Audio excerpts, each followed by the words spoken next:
ওয়ালা দরারা ফিল ইসলাম সাদাকা রাসূলিল কারীম। আল্লাহ তাআলা দরবারে লাখ কোটি শুকরিয়া জানাতে অনুগ্রহে ঐতিহ্যবাহী শ্রমিক সংগঠন বাংলাদেশ শ্রমিক কল্যাণ ফেডারেশন হাকিমপুর উপজেলা শাখা দ্বিবার্ষিক কাউন্সিল উপলক্ষে আজকের আয়োজন। এই আয়োজনে আমরা হাজির হতে পেরেছি, এই জন্য সীমানিত দরবারে শুকরিয়া। আলহামদুলিল্লাহ আলহামদুলিল্লাহ। সালাম বিশ্বমানবতার মুক্তি দিশারি সাইয়্যিদুল কাউনাইন ওয়াস সাকলাইন জনাব মুহাম্মদ রাসূলুল্লাহ সাল্লাল্লাহু আলাইহি ওয়াসাল্লাম। আজকের দ্বিবার্ষিক কাউন্সিলের সম্মানিত সভাপতি সম্মানিত শ্রমিক লিডার জনাব সবিরুল ইসলাম আমাদের মাঝে একটু বক্তব্য রেখেছেন। প্রধান অতিথি হিসাবে বাংলাদেশ শ্রমিক কল্যাণ ফেডারেশনের সম্মানিত দিনাজপুর জেলার সভাপতি জনাব শ্রমিক লিডার জনাব জাকিরুল ইসলাম ইতিমধ্যে বক্তব্য দিয়েছেন। শ্রমিক কল্যাণ ফেডারেশনের দিনাজপুর জেলা সেক্রেটারি জনাব অধ্যাপক ইনামুল হক আমাদের মাঝে ইতিমধ্যে উপস্থিত হয়েছেন। শ্রমিক কল্যাণ ফেডারেশনের দিনাজপুর জেলার সম্মানিত সহ সভাপতি এই এলাকা এই জনপদের শ্রমিক দায়িত্ব পালনের যিনি একজন রাহবাসী দায়িত্ব পালন করেছেন জনাব মাওলানা রমজান আলী ভাই আমাদের মধ্যে বক্তব্য রেখেছেন এবং উদ্বুদ্ধ করেছেন, উৎসাহিত করেছেন, সাহস জুগিয়েছেন হাকিমপুর উপজেলার সাবেক সফল ভাইস চেয়ারম্যান এবং শ্রমিক কল্যাণ ফেডারেশন হাকিমপুরের সম্মানিত প্রধান উপদেষ্টা জনাব মাওলানা আমিনুল ইসলাম ভাই বক্তব্য রেখেছেন। উপদেষ্টা হাকিমপুর উপজেলা শাখার জনাব জাহিদুল ইসলাম ভাই, পৌরসভার উপদেষ্টা জনাব মাওলানা সাইফুল ইসলাম ভাই সহ আমাদের মাঝে আছে হাকিমপুর প্রেস ক্লাবের সম্মানিত সভাপতি জনাব জাহিদ ভাই, উপস্থিত গণমাধ্যম কর্মী সম্মানিত সাংবাদিক ভাইরা, শ্রমিক সংগঠনের বিভিন্ন পর্যায়ের ভাইরা যারা আজকে আমাদের সামনে আছে সম্মানিত ভাইরা। আমরা প্রধান অতিথির কাছ থেকে গুরুত্বপূর্ণ কথা শুনেছি, আর সংক্ষেপ কথা আমি যদি বলতে চাই সেটি হলে আল্লাহ তাআলা বিধান পালনের পরে কায়িক পরিশ্রম করা, শ্রমের মাধ্যমে উপার্জন করা এটি আল্লাহ তাআলার হুকুম। আল্লাহ বলেছেন ফাইজা হুকিয়াতিস সালাতু ফান্তাশিরু ফিল আরদ, তালাশ করো আমার নিয়ামত তালাশ করো। অতএব আল্লাহ তাআলার বিধান পালনের পরে উপার্জন করা এটি আল্লাহ তাআলার হুকুম। আর আল্লাহ তাআলার হুকুম মানে ফরজে আইন, যে আল্লাহ তাআলা নামাজ পড়তে হুকুম করেছেন, যে আল্লাহ তাআলা যাকাত ওসুল করতে হুকুম করেছেন, যে আল্লাহ তাআলা হজ করতে হুকুম করেছেন, সে আল্লাহ তাআলার হুকুম হলো যে তোমরা আল্লাহর বিধান পালনের পরেই তোমরা তোমাদের উপার্জনে তোমরা মনোযোগী দিয়ে দাও, নেমে বসো। অতএব উপার্জন করা এটি আল্লাহ তাআলার অর্ডার, এটি ফরজে আইন। সহিহ বুখারীর মধ্যে হাদিসে এসেছে, রাসূল বলেছেন আনতাজআলা আলা ফামি ইমরাতিক ফাইয়ালাহু সাদাকা ওয়া ফি রাওয়ায়াতিন ফাইয়ালাহু ইবাদা, তুমি তোমার স্ত্রী সন্তানের মুখে খাবার ঢেলে দিবে, উপার্জন করবে, কায়িক পরিশ্রম করবে, এটি তোমার হয়ে যাবে ইবাদত। সুবহানাল্লাহ। তাহলে আপনি আমি আমরা কায়িক পরিশ্রম করব, এটি আমাদের হয়ে যাবে ইবাদত। সুবহানাল্লাহ। সম্মানিত হাজিরিন, আমাদের শ্রমিক কল্যাণের সম্মানিত সভাপতি ভাই যে কথা বলেছেন 70 থেকে 80% শ্রমিক যারা কায়িক পরিশ্রম করি আমরা, যারা করেন তাদের সংখ্যা, আর গভর্নমেন্টের হিসাব অনুযায়ী যারা বিভিন্ন পেশায় থাকেন, ইমারত নির্মাণ, কুলি, মজুর, রিক্সা ভ্যান শ্রমিক, অটো শ্রমিক, সিএনজি শ্রমিক, নরসুন্দর, এই পর্যায়ের শ্রমিক, তাদের সংখ্যা গভর্নমেন্ট হিসাব অনুযায়ী 40%। আর সামগ্রিক পরিসংখ্যানের হিসাব হলো 70 থেকে 80% শ্রমিক যারা কায়িক পরিশ্রম করেন। অতএব এই বিশাল জনগোষ্ঠী বাদ দিয়ে এদেশের উন্নয়ন এবং বৈষম্যহীন দেশ গড়া আদৌ কি সম্ভব হবে? আদৌ সম্ভব হবে না। অতএব শ্রমিক একটা ফ্যাক্টর, শ্রমিক সংগঠন একটি ফ্যাক্টর। আমরা শ্রমিক সংগঠনের কাজের সাথে থাকা এটি আল্লাহ তাআলার ইবাদতের পর্যায়ে পড়ে যায় আল্লাহর হুকুম মোতাবেক। এখানে শুধু শেষ নয়, যুগে যুগে আব্দুল্লাহ সাল্লাম তারা শ্রমিকের মতো কাজ করেছেন। পৃথিবীর প্রথম নবী আদম আলাইহিস সালাম তিনি কৃষি কাজ করতেন, কৃষিকাজ শ্রমের কাজ করতেন। নূহ আলাইহিস সালাম তার সময়ে তিনি তার সে সময়কার প্রযুক্তির যে কাজ ছিল মানুষকে দিয়ে যে কাজগুলো তিনি করেছেন, বিভিন্ন কাঠের জিনিস তৈরি করা, ওই সময় নৌকা তৈরি হলো, বিভিন্ন সামগ্রী তৈরি হলো, ওই সময় শুরু হয়েছে।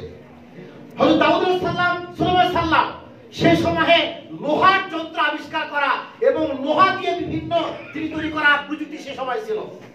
হযরত শুআয়ব আলাইহিস সালাম সে সময়ে পশু খামার, বর্তমানে যে খামার আমাদের ছড়িয়ে গেছে, পশু খামারের প্রযুক্তি প্রথম শুরু হয় হযরত শুআয়ব আলাইহিস সালামের সময়। এবং শুআয়ব আলাইহিস সালাম হযরত মুসা আলাইহিস সালামকে চিন্তা কর্মসূচি নিযুক্ত করেছিলেন।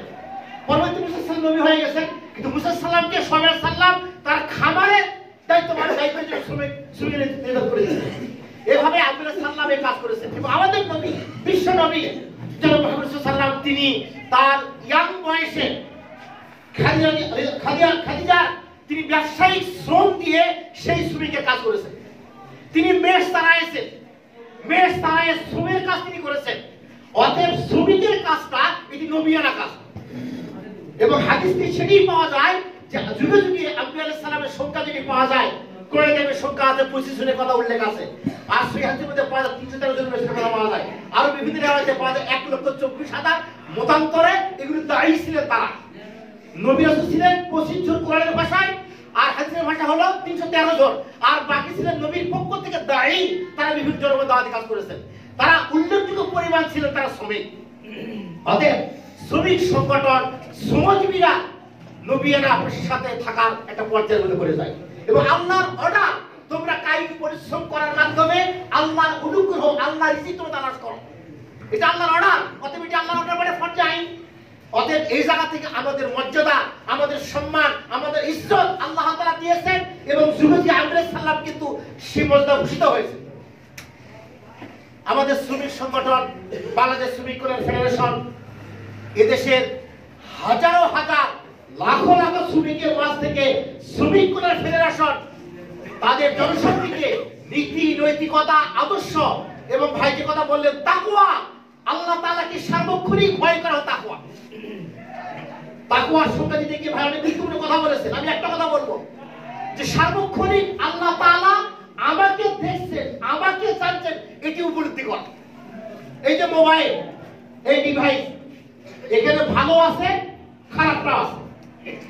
আপনি, আমি, আমরা যদি একান্তে কোনো খারাপ জিনিস দেখি, খারাপ ছবি, খারাপ ভিডিও, খারাপ কোনো জিনিস দেখি, আপনার আশপাশে আপনার সন্তান, পরিবার, স্ত্রী কেউ নাই, সহকর্মী নাই, যদি আপনার মধ্যে এই ভয় থাকে যে এই মুহূর্তে কেউ নাই কিন্তু আমাকে দেখছেন কে? আল্লাহ। তাহলে আমার দ্বারা খারাপ জিনিস দেখা, খারাপ কোনো গুনাহের কাজ হওয়া সম্ভব না। সার্বক্ষণিক আমাকে আল্লাহ দেখছেন, আল্লাহ তাআলা আমাকে অবজার্ভ করতেছেন। আমার সব কর্মকাণ্ড আল্লাহ যে সিসি ক্যামেরা, বর্তমানে প্রযুক্তির মানুষের তৈরি করা সিসি ক্যামেরায় অনেক দুর্লভ ছবি সিসি ক্যামেরার মাধ্যমে সে প্রকাশ হয়ে যায়। কি বলে ঠিক না? এই যে বেনজির ছিল বাহিনীর প্রধান, তার বিভিন্ন কাহিনী পরে বের হয়ে গেল। এবং জেনারেল আজিজ সাহেব ছিলেন সেনাবাহিনীর প্রধান, এই আজিজ সাহেব কোথায় কি করেছে, কোন বিমানে উঠেছে, ইমিগ্রেশন পার হয়েছে, অনেক পরে সেটি আবার আল জাজিরা পাস করে দিল। তাহলে মানুষের তৈরি করা এই সিসি ক্যামেরা দিয়ে এরকম গোপন তথ্য, গোপন বিষয় যদি প্রকাশ করা সম্ভব হয়, আল্লাহ তাআলা সেই প্রযুক্তি স্রষ্টা, আল্লাহ তাআলা সব কিছু স্রষ্টা যে আল্লাহ তাআলা আমাদের একান্তে যে কাজগুলো আমি ডিভাইসে যা দেখলাম কেউ দেখলো না, দেখলো কে? আল্লাহ। কিয়ামতের সেই কঠিন মুসিবতের সময় আল্লাহ তাআলা ওই সিসি ক্যামেরা আমার সামনে পেশ করে, দেখো তুমি এই ছিলে, এই বলতে আর তোমার কুকর্ম হলে। তাহলে এই জায়গা থেকে যদি আমরা শ্রমিক বা আমরা শ্রমজীবী অথবা আমরা আল্লাহর বান্দা, আল্লাহর গোলাম হিসেবে যদি আমাদের মধ্যে লালন করতে পারি এবং শ্রমিক ফেডারেশন সেটি লালন করার জন্য আহ্বান জানায়, যদি আমরা সেটি করতে পারি, তাহলে আমাদের দ্বারা গুনাহের কাজ হওয়ার সম্ভাবনা আছে? কখনো কি হবে? হতে পারে।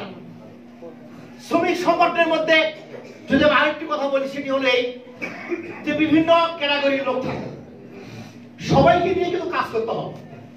কারোর মধ্যে কিছু বদভ্যাস থাকে, এই বলে ওই বদভ্যাস থাকা লোকটাকে ফেলে দেওয়া যাবে না, তাকে আবার কোলে তুলে নিতে হবে। যদি আমি উদাহরণ দিয়ে বলতে চাই যে আমরা যখন ছোট ছিলাম অথবা আমাদের সন্তান তার মায়ের কাছে থাকে, যখন ছোট্ট রাতের বেলা এই শীতকালে পেশাব করে, পায়খানা করে, মা কি তাকে ফেলে দেয়? না।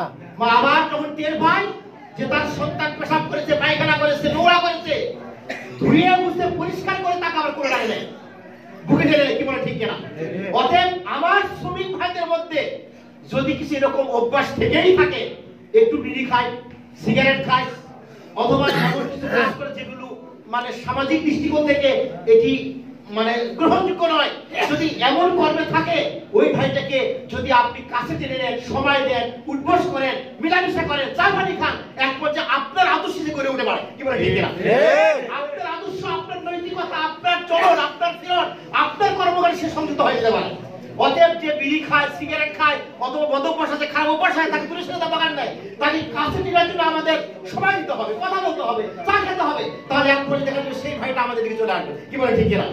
অতএব এই দৃষ্টিভঙ্গি থেকে হাকিমপুর উপজেলা শ্রমিক সংগঠন গড়া এবং এটিকে পরিচালনা করার একটা গুরুত্বপূর্ণ জায়গা। এখানে পোর্ট আছে, দিনাজপুর জেলার মধ্যে একমাত্র পোর্ট এটি হিলি পোর্ট, যেটি সচল আছে। অন্যান্য পোর্ট কিন্তু সচল নেই, যেমন বিরলে পোর্ট আছে, সচল নাই, খালি বিল্ডিং আছে, প্রায় একটা ঘর আছে, কিন্তু পোর্ট সচল নেই। কিন্তু হাকিমপুর পোর্ট সচল পোর্ট। এখানে অনেক শ্রমিকের কর্মকাণ্ড, কুলি শ্রমিক, লোড আনলোড আর বিভিন্ন কারণ সেখানে আছে। অতএব এই শ্রমিক মানুষকে কাসিটের মাধ্যমে আমাদেরকে এই সংগঠনভুক্ত করার মাধ্যমে শহীদ আবু